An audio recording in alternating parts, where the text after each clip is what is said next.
Coming up on Vegas Nation Blitz, finally celebrating a victory. The Raiders completed the season sweep over the Broncos. That's a dub. Stop playing. We'll break down the Raiders' win right now on Vegas Nation Blitz. Powered by the Las Vegas Review-Journal, this is Vegas Nation Blitz. Presented by D&R House of Diamonds, making luxury affordable. Located in the One Summerlin building in downtown Summerlin. Welcome into Vegas Nation Blitz. Cassie Soto here with you after a Raiders win. It's been a while since we've been able to say that, and what a win it was. The Silver and Black defeating the Broncos 22-16 in overtime in Denver. The team's first road win of the season helped the Raiders complete the season sweep over their AFC West rival. Let's get to this win, starting with our top stories brought to you by Capriotti's. Make your game day extraordinary with Capriotti's. Order now. Raiders beat writer Vinny Bonsignore here with me now. Vinny, there were a lot of highs and lows in this one, but the play that sealed the deal in overtime was that final throw, Derek Carr connecting with a wide open Davante Adams. When the Raiders brought in Davante, this is the type of play that they were hoping they would see. Isn't that right? Yeah, no question about it. And as Davante would say, and going back to what he's been trying to preach now for a few weeks, is everybody just doing their job. And the play before that to Foster Moreau, which really set up the touchdown pass to Davante Adams, a 33-yard gain where Foster makes a great read, makes a great catch, and then rumbles 19 yards for some extra yards to put them in position to score the touchdown on the very next play. It's everybody just doing their job, relaxing, having fun, playing football, doing what you do best. And so it all kind of came together for the Raiders on one afternoon. Now they got to carry it over against a really good Seattle Seahawks team on Sunday.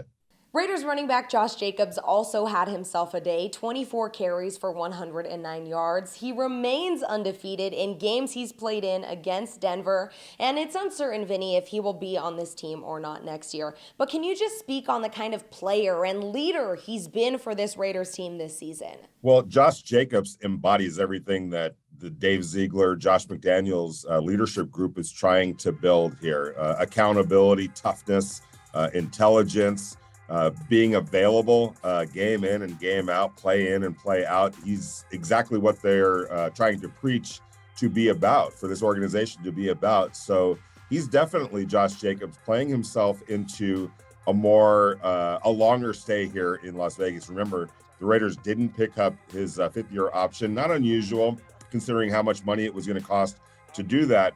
I would think, though, Josh Jacobs wanting to be here, the Raiders, I think, now wanting him to stay, would be able to come to some sort of an agreement on a contract that keeps him here beyond just the 2022 season. Well, I'll be honest with you here, Vinny. When I saw that starting left tackle Kolton Miller was going to miss Sunday's game, I thought that was it for this offensive line that we know has struggled all year long.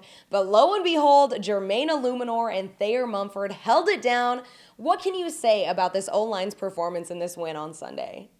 Yeah, and I would imagine Derek Carr probably had those same similar thoughts as you did when he got the news that Kolton wasn't going to be able to go. And that's more a reflection on how good Kolton Miller is than anything else. But, Jermaine Illuminor, who's been sort of Johnny on the spot, moving all over the offensive line this year, has been playing primarily at right tackle, moves over to left tackle. I wouldn't say it was seamless, because Kolton Miller is one of the best in the game, but Jermaine Illuminor did his job at a high enough level to give this offense and Derek Carr a chance to make some plays. And then Thayer Mumford, the rookie from Ohio State, 7th round pick, didn't have the greatest game. It wasn't perfect, but it was more than enough to help this Raiders team. Look, they gave up 1 sack. That's okay.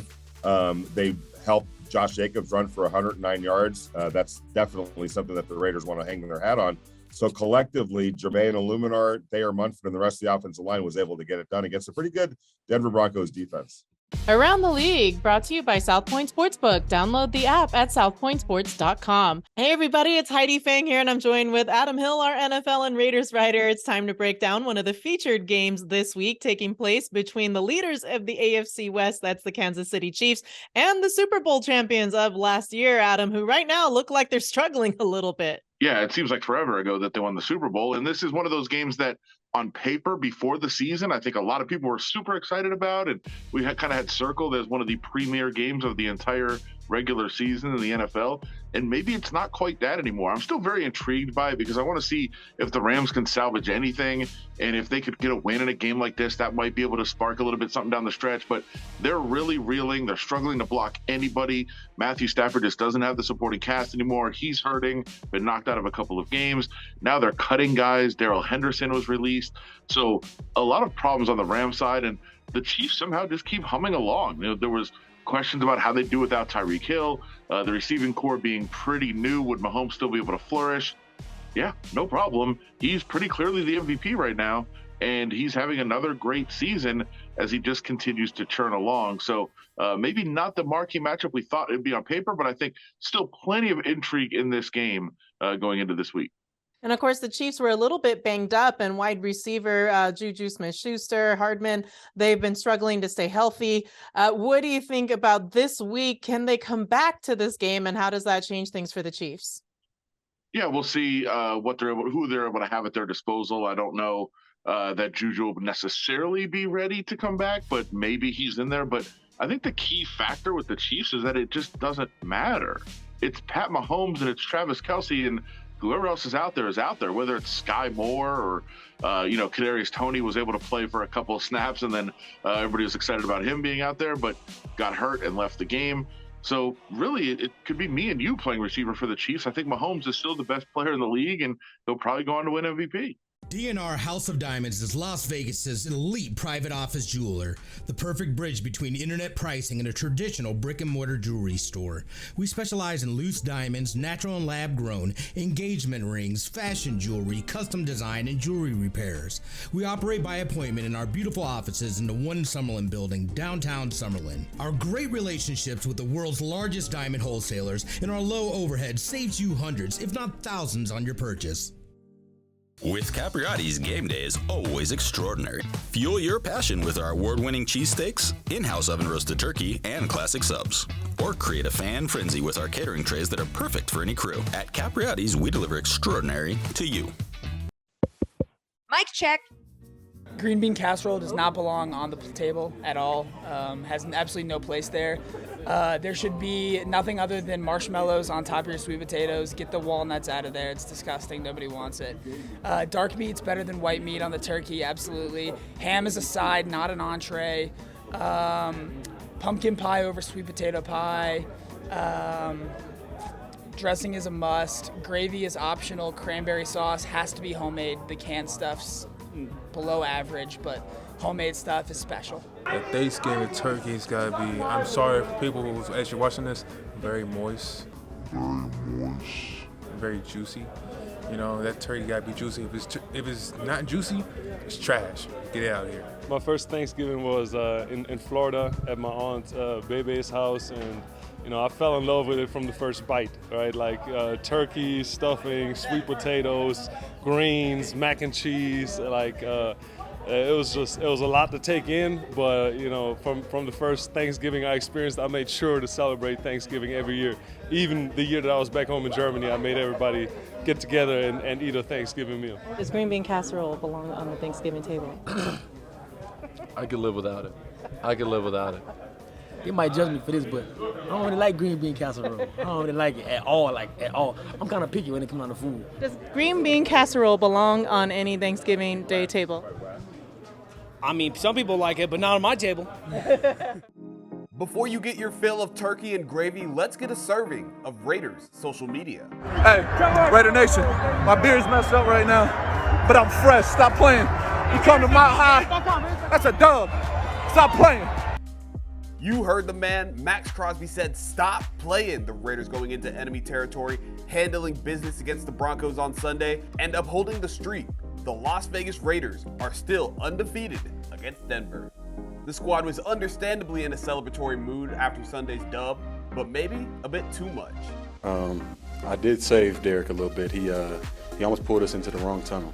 He was a little excited, and I was like, yeah, I'm excited too, but we gotta go this way, wrong tunnel. And then we had a little powwow and with the whole squad over there, so it was cool. Everyone needs a friend like Devontae Adams. Adams secured the game-winning catch and sent the Broncos out with an L, waving bye-bye like Raider Nation's own Damian Lillard did a few years ago to the OKC Thunder. And it's a holiday, so let's let Raider Nation celebrate just a little bit more. Derek Carr equals clutch. Max Crosby equals dominant. And the Las Vegas Raiders sweeping the Broncos. No lying, cheating, or stealing necessary. Cassie Soto back with you, and I am joined by Las Vegas Review-Journal sports columnist Ed Graney. Ed, you and I have talked about this guy time and time again, and that's because he continues to show up for this team. That, of course, is defensive end Max Crosby. 6 total tackles, 2 sacks, a fumble recovery, and a blocked field goal. And I'm sure I'm still missing some stats. Crosby did it all on Sunday. He was amazing. There's no question about it, Cassie. The biggest play of that game, no matter what, you just mentioned it, was the blocked field goal. That allowed that team to only go into halftime down 10-7, but it got some juice back in them. They ran off the field feeling good about themselves. It really turned the tide of that game, that blocked field goal. And, a play before that, he strips Melvin Gordon, who was going in, it looked like for a touchdown, to save the touchdown. So Max Crosby was his amazing self yesterday. As Duron Harmon said after the game, he's a top 10 defensive player in this league. And it's amazing to me how his motor goes.